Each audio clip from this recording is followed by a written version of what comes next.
an evangelism conference for New Zealand. Get inspired, be equipped. Engage Conference, reaching your world one conversation at a time. So this talk that I'm giving now was actually given I give this to youth groups and at a youth conference. So there's a few areas that I'll be able to skip through nice and quick because you guys will already be familiar with like the scriptural mandate to go out and share our faith. But I want to start with a question, and that is, who has had an opportunity to share their faith with a friend or a family member or somebody, and you've let that opportunity slip by? Yeah. Keep your hand up if it's because you felt ill-prepared. You just didn't feel like you knew what to say. You were scared of not knowing, right? So this is really common. I mean, even at an evangelism conference, this is common. You can imagine at a youth conference, everybody puts their hand up to that.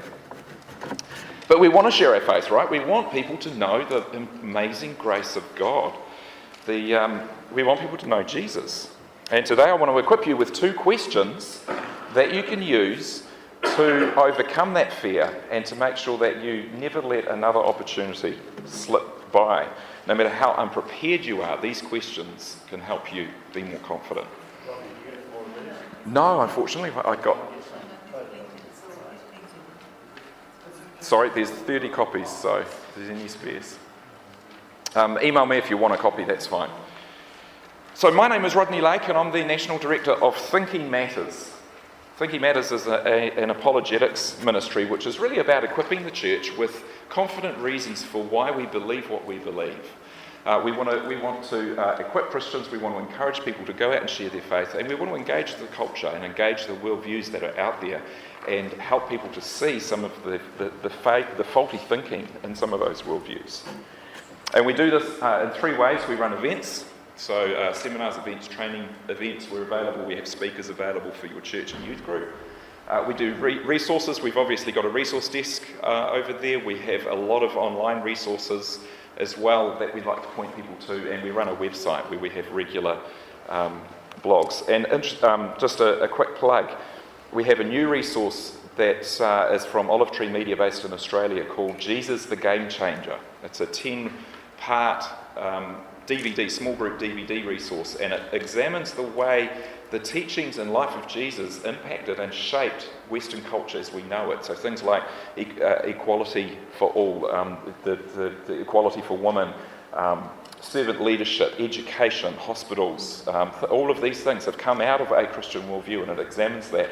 And we're actually sponsoring a screening of Jesus the Game Changer on Shine TV. So if you want to check it out, Shine TV on Tuesday night, starting this coming Tuesday for the next 10 weeks. So well, we've seen that. And of course you'll be able to buy that resource online. Don't have it on a resource desk today because stock is still on its way. So when I first became a Christian, I was introduced to this idea that there were two pillars of Christianity, two key things that was a part of being a follower of Christ, and they were the Great Commandment and the Great Commission. So we all know the Great Commandment, right? To love the Lord your God with all of your heart, soul, strength, and mind. Thinking matters. And that's foundational to everything we do. And then, of course, there's the Great Commission. And we know this. We're at an evangelism conference, so I don't need to go into it. Go and make disciples, and blessing them in the name of the Father, the Son, and the Holy Spirit. And of course you will receive power from the Holy Spirit to take the gospel to the ends of the earth.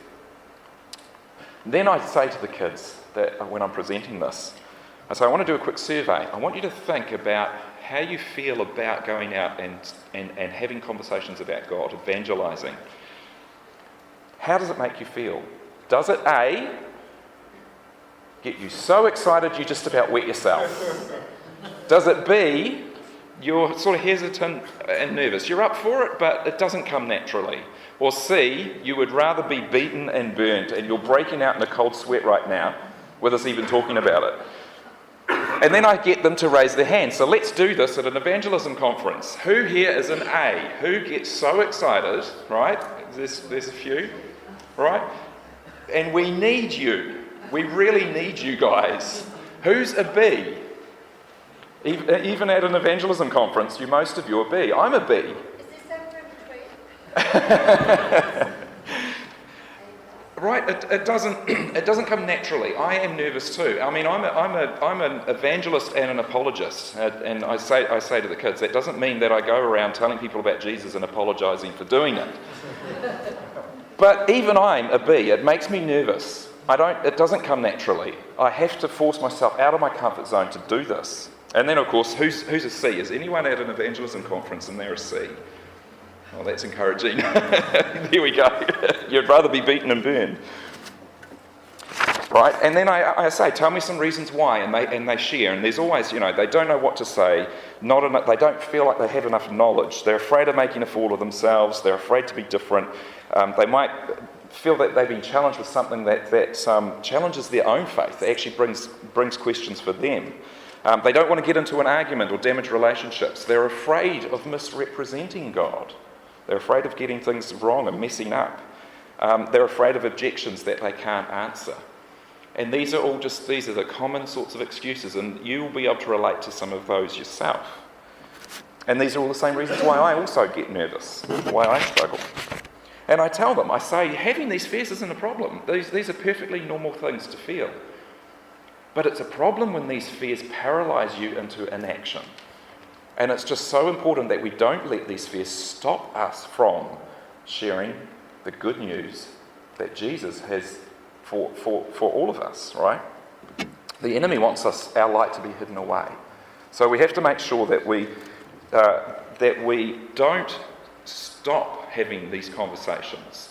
And so what I want to do is equip you with some confidence. Because we are all ambassadors for Christ, right?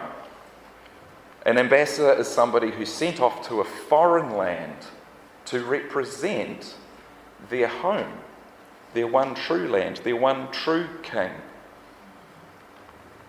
An ambassador stands between two parties and represents one party to the other. And this is what we are called to be in a broken and dark and hurting world, because this isn't our home. For this world is not our permanent home. We are looking forward to a home yet to come. This isn't home, so let's not get too comfortable. We are called to represent our true home, our true King. We're ambassadors, and he wants to make his appeal through us. And of course we're told, 1 Peter 3:15, always be ready to give an answer. Do this with gentleness and respect. And it's interesting, that word answer in there, in the original Greek, is apologia. And this is where we get the word apologetics from. And it simply means to make a reasoned defence. So always be prepared to give a reasoned defence to anyone who asks you to give a reason for the hope you have, but do this with gentleness and respect.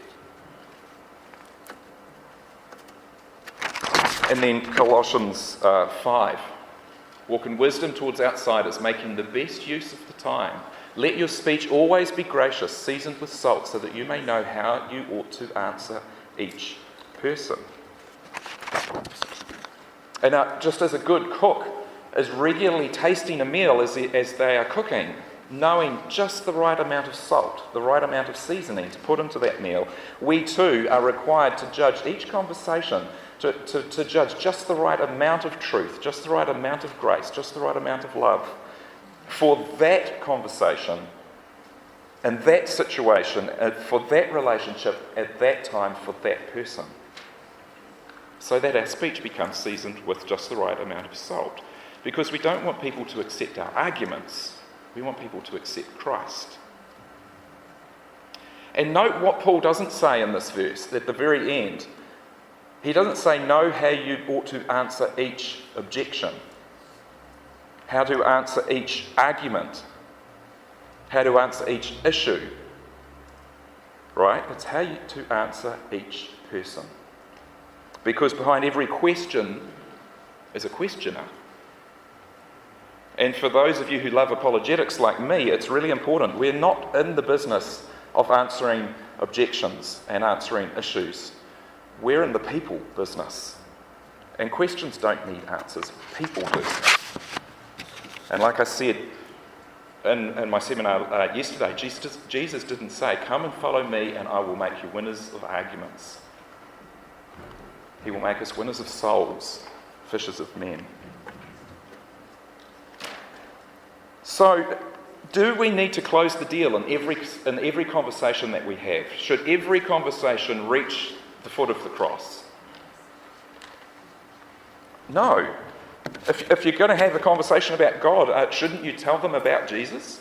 Well, not necessarily, because people aren't evangelistic targets. And this was alluded to in some of the talks last night. It's well-intentioned, and of course, if we have an opportunity to share the gospel, then yes, we do that. But we shouldn't set out to make that our target. It's well-intentioned, but I think that this thinking is actually quite paralysing. It's because it sets the bar too high. The idea that unless you get to the foot of the cross, you've somehow failed, can paralyse us with fear and stop us from having these conversations because the pressure is so great. Obviously, if there's an opportunity to share the gospel, then we do it, but it's really possible to go straight there in every conversation.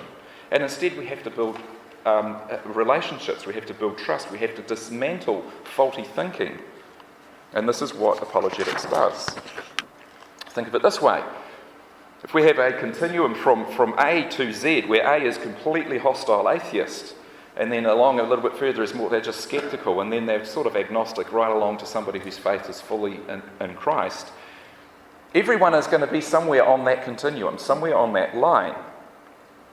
But there's a lot of different beliefs out there, and there's a lot of different positions where somebody can be on that.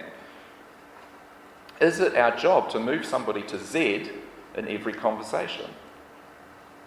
No. Now, can God do that? Of course. And sometimes he does.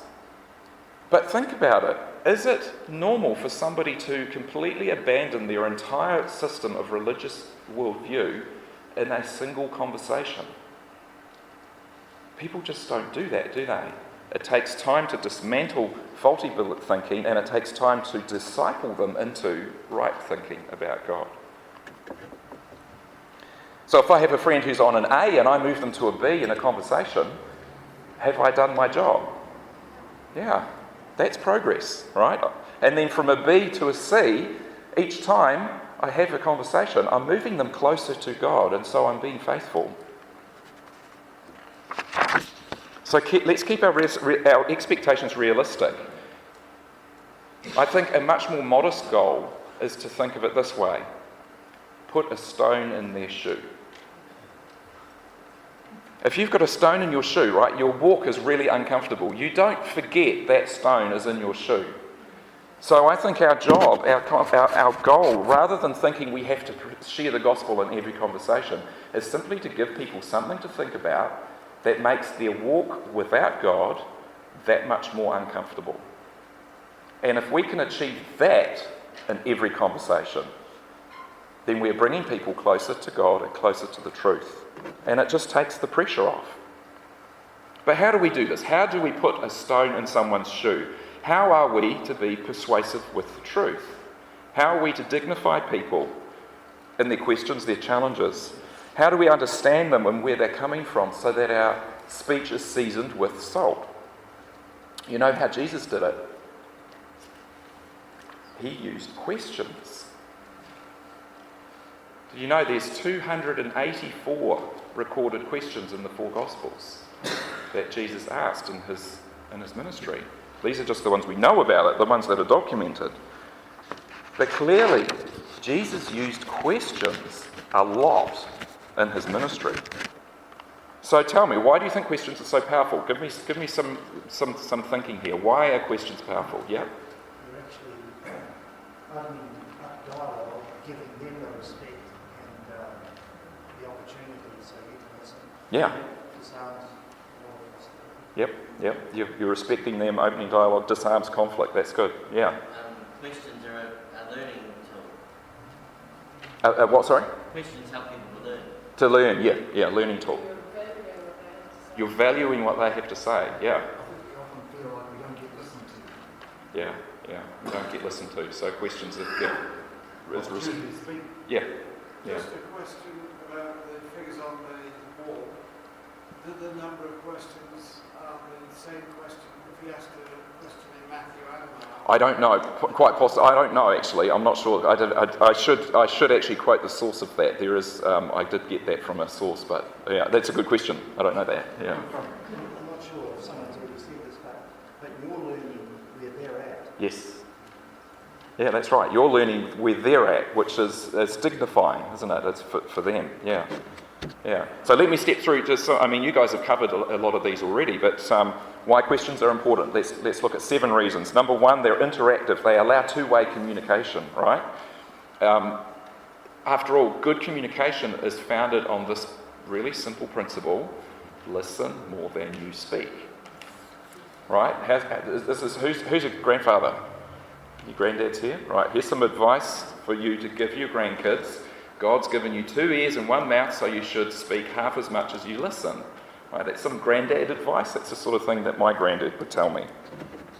It's just basic communication, right? Listen more than you speak. Number 2, it treats people as individuals because everyone believes something different. Now, their ideas might be false. I'm not saying that we should claim everyone's beliefs are equally valid. But everyone has a right to believe what they want, and everyone's beliefs are different, and they form an integral part of somebody's identity. So you're dignifying them by showing a curiosity about what they actually think, seeking to understand what they believe. So asking questions shows a curiosity about someone other than yourself, right? They show that you care about them and what they believe. A famous apologist, Francis Schaeffer, says this. He says that if I have only an hour with someone, I will spend the first 55 minutes asking questions and finding out what's troubling their heart and mind. Then in the last 5 minutes, I will share something of the truth. So you're telling me I've got to spend 55 minutes just listening to them and their problems and what they believe and what their convictions are, and I'm only going to spend 5 minutes telling them what I believe? Isn't that a waste of an opportunity? Well, obviously not, right? Isn't it better to use questions to find out exactly what's troubling their heart, so that when you do speak, you can speak directly to their needs, directly to their soul? Asking questions allows you to focus like a laser on the very things, the very words, the very truth that they need to hear. How about this one? They are disarming. They help to avoid conflict. Right? Us Kiwis are so scared of conflict. We're so scared of conflict. It's actually really frustrating as an apologist. We hate this awkwardness that happens when you suddenly realise that you're having a conversation and you both disagree on a certain point. But imagine saying to someone, we obviously disagree on this point. Let me ask you a few questions so I get a better understanding of what you believe. It's really disarming. No one's going to get upset with you for wanting to hear what they have to say. And asking questions does that.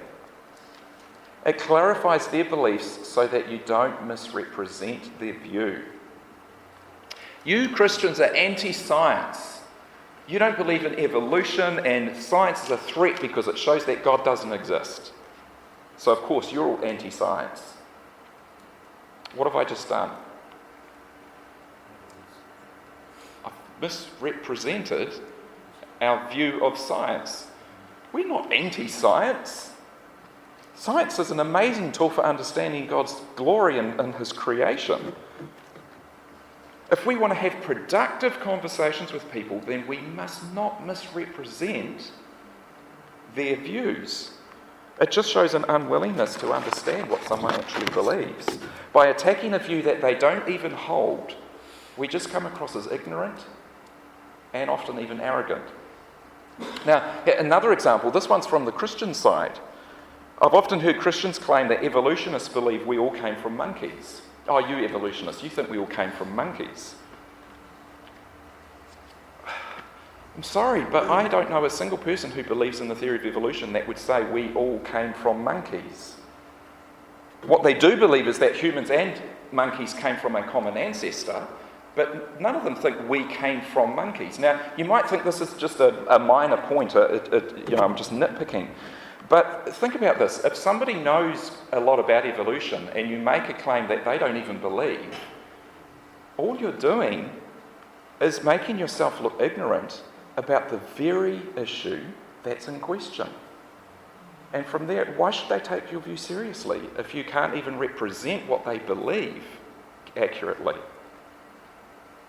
So asking questions helps us to clarify what they believe so that we don't misrepresent them and undermine the respect that we're trying to gain. Okay, it shows humility, which builds trust in relationships. Right, it's dignifying. It shows that you're not just some know-it-all that's going to preach the gospel and ram gospel tracts down their throats. It builds trust. It builds relationship. Despite differences of opinion, you can still have productive, interesting conversations. And then finally, this is the one that I think Jesus used a lot, and I love this.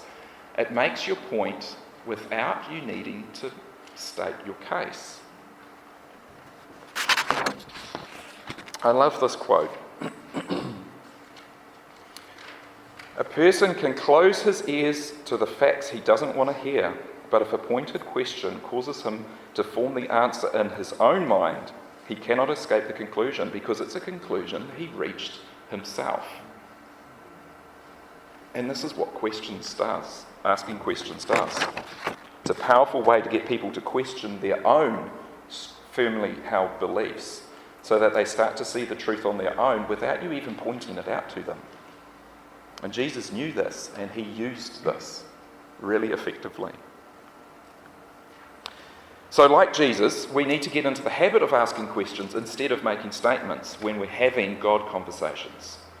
And there are two questions I want to introduce you to that are kind of like superpowers. These are great questions. I'm going to call them our clarifying what, why questions. And if you can train yourself into asking these two questions, you'll be a lot more effective in your evangelistic efforts. You'll be able to start more conversations and you'll be more confident in those conversations, even when you're talking to people who are really hostile about your beliefs. And I say they're like superpowers because with these, you don't need to have fair conversations. You don't need to fear not being prepared because you can use these questions even when you're answering challenges that you're completely unprepared for. And they allow you to have natural, organic, friendly, respectful and productive conversations that dignify people, that gain trust and respect and disarm conflict so that your speech is seasoned with salt and you're able to answer each person. So what are these questions? The first, what do you mean by that? It's a clarification question. It just figures out what somebody believes. It's an information gathering question. It shows that you're actually interested in understanding them. So let's have a look at some examples. What if a friend says to you, all religions are basically the same? Now, you don't need to be an expert in world religions to know that this is just simply untrue. There might be some similarities at a really superficial level between religions, but at a fundamental level, they are just completely different, the different world religions. So you could respond with a 10-minute discussion on how religious pluralism is false and how it's logically incoherent to say that they're all the same, but instead respond with our clarification question. What do you mean by that? What do you mean by all the same? Actually dig a little bit deeper because you don't actually know what they're saying. They could be saying, when they say this, they could be saying all religions lead to the same God. Or they could be saying all religions have the same moral standards. Or they could be saying all religions give you different forms of the same truth. Those are three different things. And any one of those could be true if somebody's saying this. So by asking, what do you mean by that? You're just trying to clarify exactly what it is they're saying. They can respond appropriately. Then you can respond appropriately to what they're really saying. How about this one? The Bible isn't reliable. Well, we could launch into a 10-minute long lecture on the reliability of Scripture, but what are they actually saying? Maybe they mean the Bible isn't a reliable source of history. Maybe they mean the Bible isn't reliable when it speaks to scientific matters. Maybe they mean the Bible hasn't been reliably transmitted for thousands of years from the original source documents. Maybe they're somebody who simply denies the possibility of miracles, and since the Bible records a whole bunch of miracles, they've just assumed it's not reliable. But you can see these are all completely different issues. So rather than trying to address an issue that they actually don't have, ask a clarification question. What do you mean by that? What do you mean by reliable? And let them describe what it is they're actually saying. There's no point in answering a question nobody's asking or defending a hill that nobody's defending, no one's attacking. Here's a common one. Evolution is a well-proven fact. You could launch into a huge, big, long discussion on evolution and how evolution doesn't have the creative ability that people claim it to have.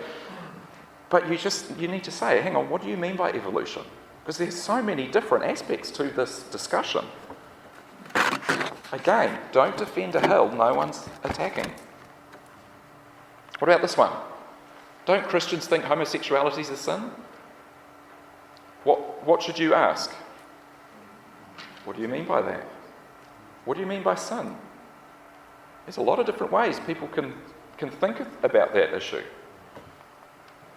I can't believe in something unless I can see it for myself. What should you say? What do you mean by that? What about this one? The Bible is full of contradictions. See a pattern forming. Why does God allow bad things happen to good people? What should you say? Except this is one exception. I did. This last challenge is kind of unique because it's never what they're actually asking, right? This is one question where I actually respond to this one just slightly differently. It's the same sort of thing. It's a clarification question, but I say to them, out of all the questions that you could have asked me as a Christian, why did you ask me that one? And then, the hurt comes to the surface. My mum's got cancer. My cousin committed suicide. My boyfriend dumped me. Whatever it is that their stroke, there's always something under the surface, and that's the issue that we have to answer. And it's based on this simple principle. The same question asked for a different reason is a different question. The same question asked for a different reason is a different question. And this is why we have to ask this first clarification question. What do you mean by that? Because we have to get to the root question that they're really asking. So we don't jump to hasty conclusions and we understand what it is they actually believe and respond to that. So I want to role play now. I'm hoping we've got enough time. I'm going to role play. Who likes role play? Because as Dave even mentioned this, he said, you remember 10% of what you are told and 70% of what you do. So I'm going to get you to practice this now. I want you to make eye contact with somebody you're sitting next to, so we're all pairing off, okay? I want you to all pair off. So everyone's got a partner. Yeah, sure. So everyone pair off, make eye contact. I want you to choose quickly. One of you is an atheist and one of you is a Christian, okay? Who's going to play the atheist? Who's going to play the Christian? Okay, Christians, close your eyes. I'm going to put a slide up for the atheists now. All the Christians, close your eyes. Okay, so we're doing well at an evangelism conference. I've just converted half of you to atheism. That's great, hey? Okay, Christians, eyes closed. Atheists, here are 6 statements. I want you to pick one that you feel you can defend. These are common claims made by atheists. And the Christian has to dismantle this claim. You're going to defend it. Okay? All right, I'm going to take that down again. Christians, open your eyes. Your worst nightmare is sitting next to you. You've got 2 minutes to defend your faith. Role play is fun. For those of you who missed yesterday's session, I talked about role play and the importance of using role play to expand your thinking about the ideas that we don't believe, and it gives you an opportunity to understand how they think and the sort of reasoning processes they go through. So role play is really, really important, and I encourage you, do it in your home groups. Say, I'm going to play devil's advocate and I'm going to be a New Age spiritualist and I'm going to defend my position and you guys have to defend Christianity, or I'm going to defend Mormonism, or I'm going to defend atheism, or whatever it is. And it's great fun and you have so much fun, and of course it's safe. Yeah, that's right. Yeah. So you're jumping ahead. The next question talks a little bit more about that, because you're right. So many of these statements, they're just internet memes. They're just things they've read on social media, or they've seen online, they've heard on some... I mean, there's no thinking behind them. And that's why these questions are so powerful, because it dismantles them. They're actually using these as excuses. I don't need to believe in God because, the Bible's full of contradictions and errors. Because, this is what you guys are identifying as really, these say almost nothing. And if we instantly respond on just those statements and start to defend against those statements, we're not actually responding on what's actually happening in that person, the experiences they've had, the emotional response, the rejection of the church or Christians. I mean, there's so much underneath, and that's why it's so important to have these clarification questions.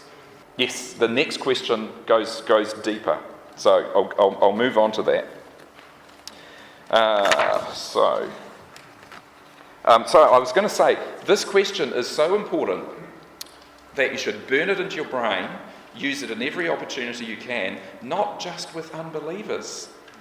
Husbands, use this question with your wives. Don't assume you know what she's saying. And of course, wives, use this question with your husbands. Children, use it with your parents. Parents, use it with your children. This is basic communication skills. This is a powerful question. Wives, you're not allowed to say, don't go using your apologetics on me when he asks you this question. He just wants to understand. But honestly, this question is powerful. Use it not just in your evangelism efforts. It's just seeking to understand what somebody's saying. Okay, so the first what-why question is asking what a person thinks. Who can tell me what the second one is going to be asking? Why? That's right. Easy. So the first is, what do you mean by that? The second one is, why do you believe that? Or how did you come to that conclusion? Or why should I believe that? Now, to fully appreciate the importance and the power of this question, I need to introduce you to two concepts. The first is what an argument is, and the second is what the burden of proof is. So let's start first with an argument. When I use the word argument, what I don't mean is what a lot of you would instantly think, and you're thinking a heated discussion. When we say we're having an argument, I'm having an argument with my kids. I don't mean it like that. What I mean is an argument in the formal definition is a claim supported by reasons, an attempt to persuade. So in this sense, you might say, oh, you make a good argument. That's the type of argument I'm using here. So think of an argument like a house. A house is built up of a wall supported by a roof supported by walls. The roof is your claim. The claim you're making is the roof. But there must be walls supporting a roof for it to be a house. And the walls are the reasons you have for holding that belief, making that claim. So I'm going to make a statement. The Mount Beach is the best beach in New Zealand because it has clean white sand, is safe to swim in, and has a clean surf break. I just made an argument. Right? The claim, the Mount is the best surf beach in New Zealand. Reasons, clean white sand, safe swimming, clean surf break. Now, you might disagree with me. You might make a counter-argument by giving me reasons for why it's not, or why something else is. My point here is, though, a roof on the ground is not an argument. Simply saying the Mount is the best surf beach in New Zealand is an opinion, it's not an argument. A roof on the ground doesn't make a house. So going back to those statements that you just role-played, tell me, are any of these arguments? They're not, are they? Why not? There's no reasons, yeah. These are all roofs without walls. So when somebody says this, they're only stating an opinion. They're not making an argument. Which then brings us to this concept of the burden of proof. The burden of proof is the responsibility someone has to give evidence for the claim they're making. To give evidence or reasons for their view. In other words, it's the responsibility to provide the walls that hold up their roof. And here's the rule. When it comes to an argument, the person who makes the claim bears the burden of proof. So when a friend says to you, all religions are basically the same, have they made an argument? No. Who bears the burden of proof? They do. And until they bear that burden, until they give reasons for their claim, they haven't presented an argument, and you actually don't need to respond to that. Here's my point. As Christians, we have to stop giving people free rides. A free ride is this. If a Christian and an atheist are having a conversation and the atheist makes a claim, something like, say, the Bible's been translated so many times you've got no idea what the original authors wrote. That's not an argument, is it? That's just a claim. But instead of the Christian asking the atheist to bear the burden of proof and explain why they believe that, why they think that's true, the Christian takes the burden of proof on themselves and starts to defend against that claim. Against that just mere opinion. So the Christian might say, no, it's not. We can know the Bible today is accurate. We have primary source documents that date back to within a few decades of the original events, and we have 25,000 fragments or copies of fragments of fragments of the New Testament that we can accurately reconstruct what it originally said. Blah blah blah blah blah. Right? Go into this huge, big, long defence of a mere opinion. They make all these counter-arguments, not against an argument, but against an opinion. Brothers and sisters, we have to stop treating a roof on the ground as though it were a house. We have to push back and require them to bear the burden of proof for the claims that they're making. Stop giving them a free ride. No wonder we feel intimidated when it comes to having conversations about our faith, when we think we have to defend against every wild and wacky claim that they can spout off. That's exhausting. We don't have to do this. Our job is to require them to bear the burden of proof for the claims that they're making. And this is where the second why clarification question comes in. Why do you believe that? How did you come to that conclusion? Why should I believe that? Do you have evidence for that? This question reverses the burden of proof and puts it back on the person who's made these claims in the first place. So let's say you're in a group of friends and somebody makes a claim that's hostile to your faith.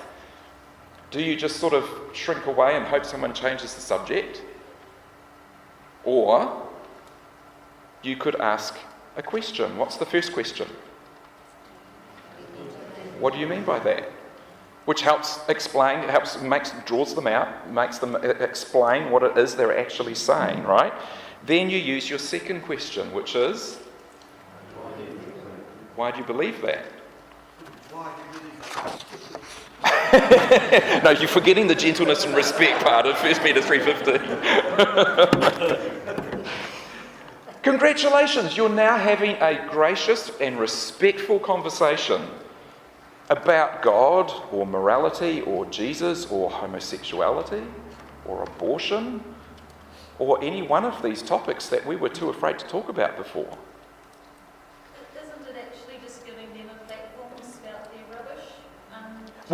Well, it is, and so I'll get on to if they actually can answer this question, because it often does, but remember those 7 points about questions. It dignifies them, it shows interest, it draws out of them, but particularly the last one, where it actually gets them to think about what it is that they're claiming. Because, here's the thing, so often, like I said, these claims are not well thought through, and the most common response that you'll get when you say, why do you believe that, is like deer in the headlights. I mean, they actually can't answer that question because they've never actually thought through the reasons why. Often they'll go off on tangents, but that's a different thing. How about this example? Jesus taught reincarnation after travelling to India. What do you ask?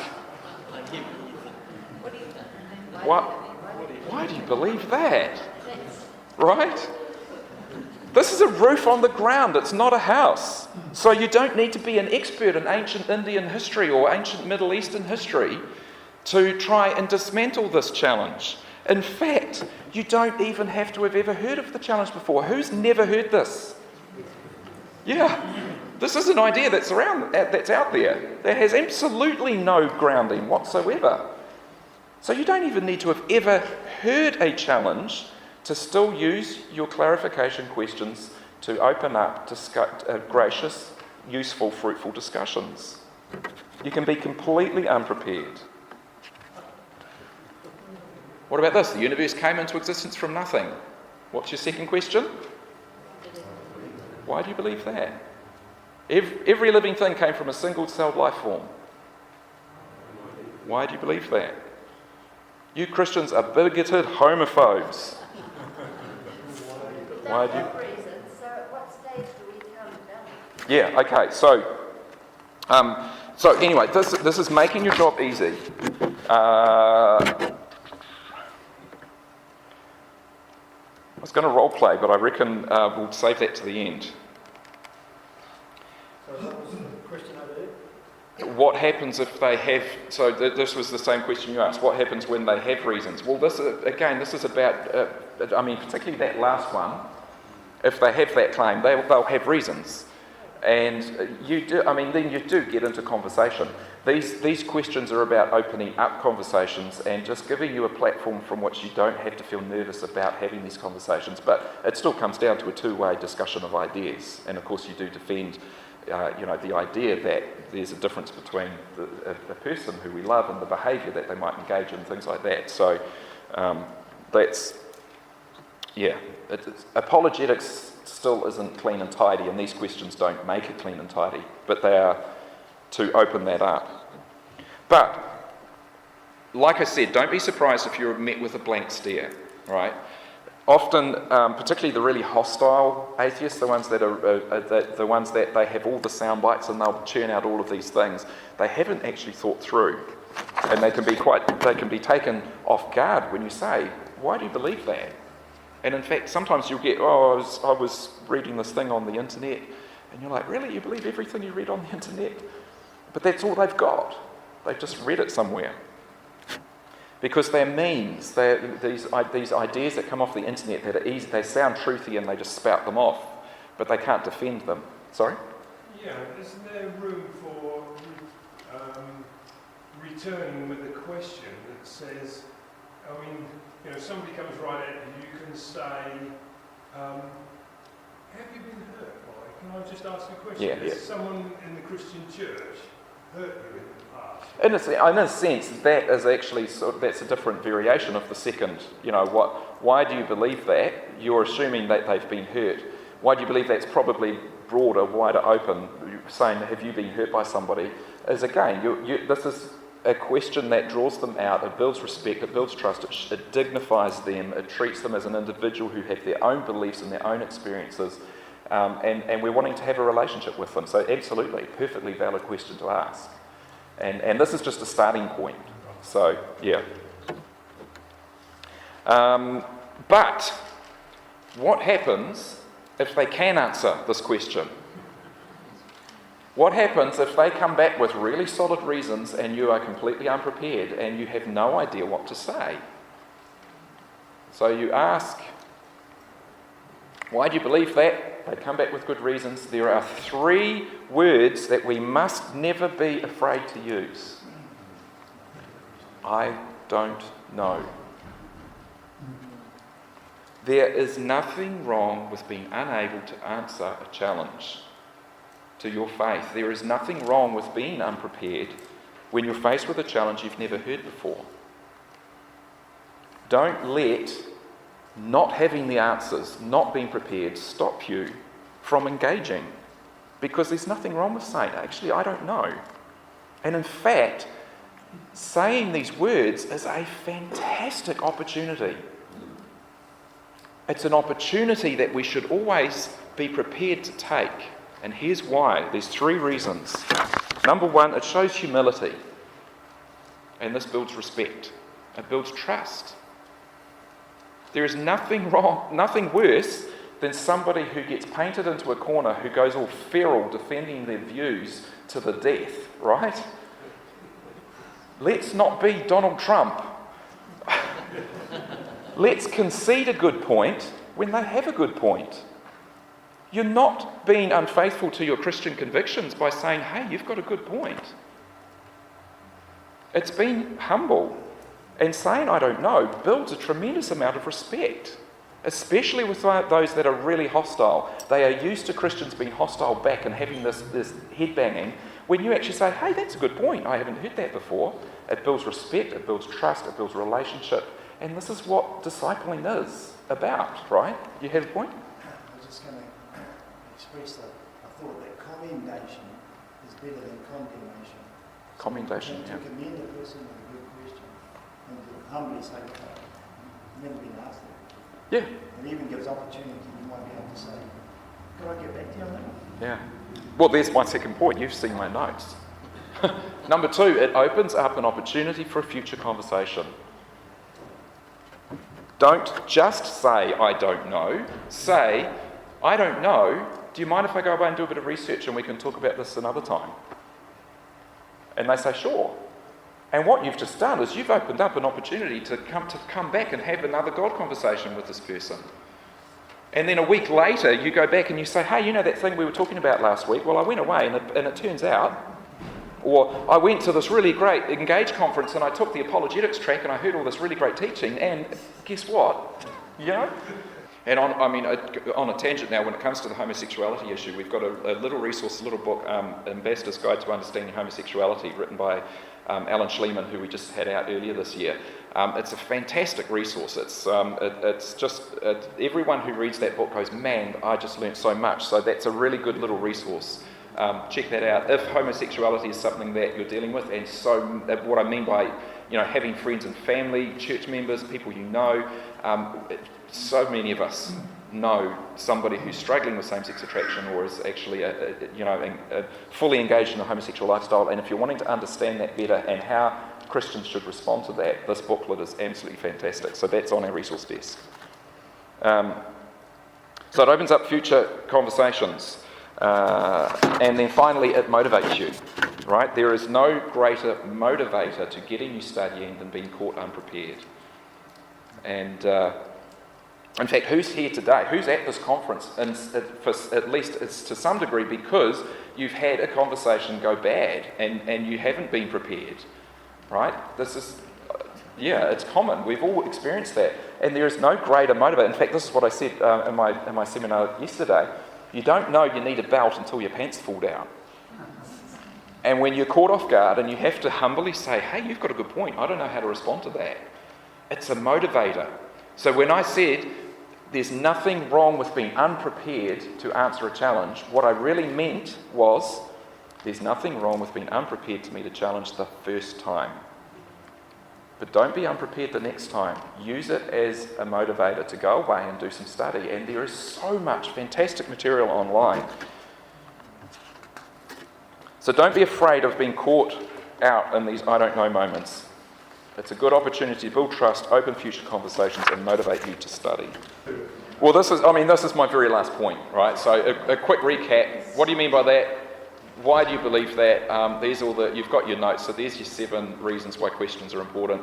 Don't forget the 2 tips. Aim to put a stone in their shoe, and don't be afraid to say, I don't know. And then the final word really, and this is just to close by acknowledging that this is a spiritual battle, right? This isn't just an intellectual thing. This is a spiritual battle, and as a spiritual battle, the importance of prayer cannot be understated. And this is true. I've got this little this principle that I use in my own ministry work. Work like it totally depends on you. Pray like it totally depends on God. And this is a principle I use even in just general day-to-day life. In raising my kids, I work really hard as though it's all up to me to be raising my kids. But when I pray, I completely surrender all that and trust that it is all up to Him. So keep that in mind when you're having these conversations, and pray for people, pray for the salvation. Obviously, that's what we're here for. Pray for love for those people. Remember, they are not the enemy.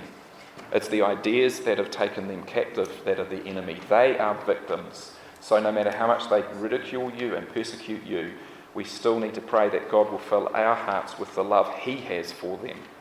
What do you mean by that? It's somewhere in the Bible. Pray for opportunities. Obviously, we all know God answers this prayer. Man, have you ever, it's amazing when you say, okay, God, I really want to engage with someone. Can you give me an opportunity today? And bang, it happens, right? It's amazing. And obviously, pray for wisdom. I love James 1. If any of you lacks wisdom, let him ask God, who gives generously to all without holding back, and it will be given. And it especially will be given if God's going to then use that wisdom to reach into the hearts and the minds of people who don't know Him. So be encouraged. We're ambassadors for Christ, as though He was making His appeal through us.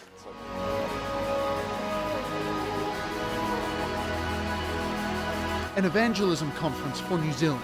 Get inspired. Be equipped. Engage conference. Reaching your world one conversation at a time.